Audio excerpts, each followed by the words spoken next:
Friends, good morning, જય શ્રી કૃષ્ણ. કેમ છો બધા? મજામાં ને? હું આશા રાખું છું કે તમે બધા મજામાં જ હશો. આપણા દિવસની શરૂઆત થઈ ગઈ છે રોટલી કરતા કરતા, તો આપણા વ્લોગની પણ શરૂઆત કરી દઈ. જો સાહેબનું ટિફિન બની ગયું, શાક સંભાળા થઈ ગયા, છેલ્લી રોટલી બને ત્યાં વ્લોગ સ્ટાર્ટ કરી દીધો. ઉત્સવને રેડી કરી દીધો, સાહેબે રેડી થઈ ગયા. હાલો ઉત્સવ. ગુડ મોર્નિંગ, જય શ્રી કૃષ્ણ બેટા. ગુડ મોર્નિંગ, જય શ્રી કૃષ્ણ. કાજુ બદામ ખાતો લાગે. કાજુ બદામ છે, કાજુ બદામ ખાને. ચાલો ઉત્સવ સ્કૂલે જઈશ. ધીમે આવજો દીકરા. ગુડ મોર્નિંગ, જય શ્રી કૃષ્ણ. કેમ છો બધા? મજામાં ને? આપણે મોજમાં જ રહેવાનું. જો મેડમ બધી ટિફિન ભરવાની તૈયારી કરે છે, આપણે હજી નાસ્તો આજ બાકી છે, એટલે આપણે આપણા નાસ્તાની વ્યવસ્થા પણ આપવા કરી દઈએ. આ લીધી બીજ, આ લીધી રકાબી. કોઈ કામ લીધે તમને નહીં દેખાય. આ રીતે બીજને આવી આ વિડીયો બધું બનાવે દેખાય. બનાવી લો સાહેબ. કાંઈ ન દેખાય. બેક કેમેરો હોય. ચાલો તો આપણે નાસ્તો આવી ગયો. ચા, ભાખરી, ઘીનો ડબરો અને મેડમ પાપડ ક્યાં ભૂગો? ગેસ ઉપર બેહી જાત થઈ. બેજા ગેસ શેકું જ છું જોર જી. પણ આ વાદે આવું વાદે હવે હાલો. મને બધી ખબર જ હોય કે સાહેબને નાસ્તો કરવો એટલે પાપડ જોઈએ જ. હાલો રેડી. આપણે જો નાસ્તો કરી લઈ પછી મળશું અને આપણે સીધા સાપર પહેલા સાંજે મળશું. 10:30 વાગી ગયા અને ઘરનું કામ થઈ ગયું છે અને એક કામ બાકી છે. જો બધું રેડી થઈ ગયું છે કામ. પ્લેટફોર્મ વ્યવસ્થિત કમ્પ્લીટ ચોખ્ખું થઈ ગયું અને કામ બાકી છે એક પોતા કરવાનું. એટલે હાલો હવે હું પોતા કરી લઉં. જો ફિનાઇલને લિક્વિડ નાખી અને ડોલ પાણીની ભરી લીધી છે, તો હવે આપણે બેડરૂમમાંથી પોતા કરવાનું સ્ટાર્ટ કરી દઈએ. તો હાલો હવે હું ફટાફટ પોતા કરી લઉં. હાલો ઉત્સવ આવી ગયો, નાહી ધોઈ લીધું અને આજ લઈ ગઈ ભૂખ. એટલે કે મમ્મી હું જમવા બેસી જાઉં, તું વિડીયો બનાવી કે ત્યાં હું ફટાફટ થાળીમાં બધું લઈ લઉં. એને જ બહુ ભૂખ લાગી, નહીં તો એ જ વ્લોગ સ્ટાર્ટ કરે. કાવું છો? જમી લે. હાલો તમે બધા જમો. જો તમને બધાને જમવા બોલાવે છે. બટેકાનું મિક્સમાં શાક છે અને ગાજરનો અને મરચાંનો સંભારો છે. હાલો હવે અમે બે માં દીકરો જમી લઈ. બરોબર ને ઉત્સવ? હાલો ચા પાણી પીવાઈ ગયા અને હવે બેસવું કપડાં હંકેલવા. અને ભાઈ કરે છે નાસ્તો. જો નાસ્તાની ડીશ લઈને હજી 5 વાગે ઉઠ્યો. આ ટ્યુશન જવાનું નહોતું એટલે એ હવે નાસ્તો કરવા બેઠો. શું કે ઉત્સવ, નાસ્તો હાલે? હાલો બધાય નાસ્તો કરવા. કે તો ખરા કોઈ આવવાનું નથી. હાલો. અને મારે હવે સંકેલવા કપડાં. હાલો હવે હું કપડાં સંકેલી લઉં. ચાલો રસોઈનો ટાઈમ થઈ ગયો. ભગવાનના દીવાબત્તી પૂજા પાઠ કરી લીધા અને હવે આપણે રસોઈમાં બનાવવાની છે જો ખીચડી મૂકી દીધી છે.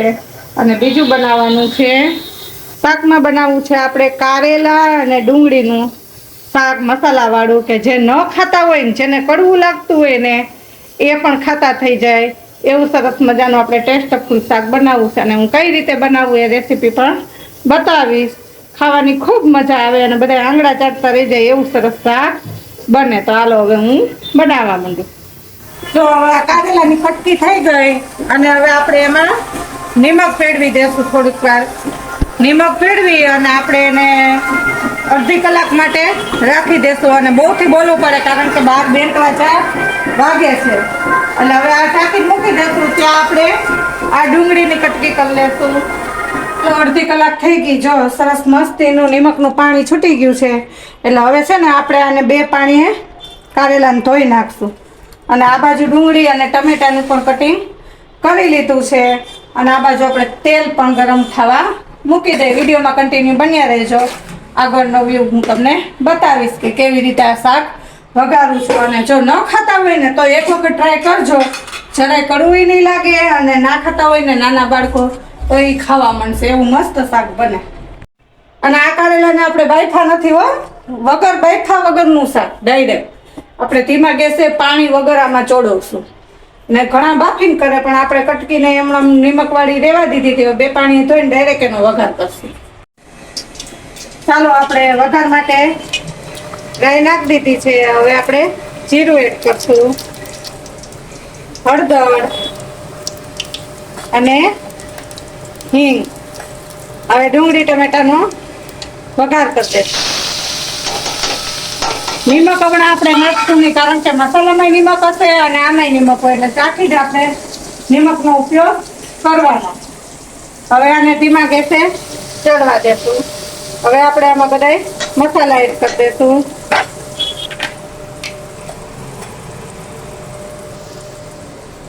આદુ મરચાં અને લસણની પેસ્ટ,